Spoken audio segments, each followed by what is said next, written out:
Hello guys, मैं आपको अब बताने वाला हूँ पबजी में एसडीआर कैसे अनलॉक करें। इसके लिए आप वीडियो देख रहे हैं पूरा।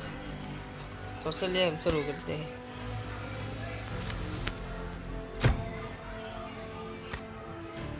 तो यहाँ आप अभी देख सकते हो मेरा एसडीआर अनलॉक नहीं हुआ।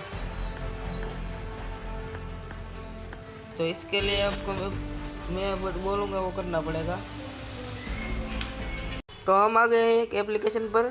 आप यहाँ से मैं आपको बीजीएमआई सिलेक्ट कर लेना है, बाद में एक यार्ड आएगी,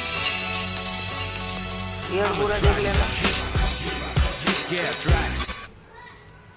फिर यहाँ से आपको ग्राफिक सिलेक्ट कर लेना है, एसडीआर हाइट एपेक्स कर लेना है, एक्सेप्ट आपको दबा देना है।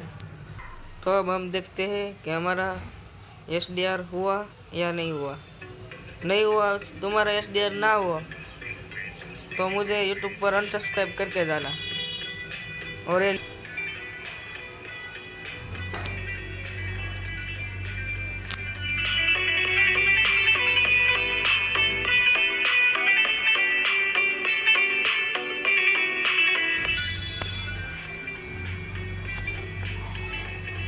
तो अब हम देखते हैं एसडीआर हुआ या नहीं हुआ। तो देख सकते हो गाइस, हमारा एसडी हो गया है। तो ट्रिक रियल में काम करती है। तो आप भी अब करो एसडीआर। तब के लिए बाय।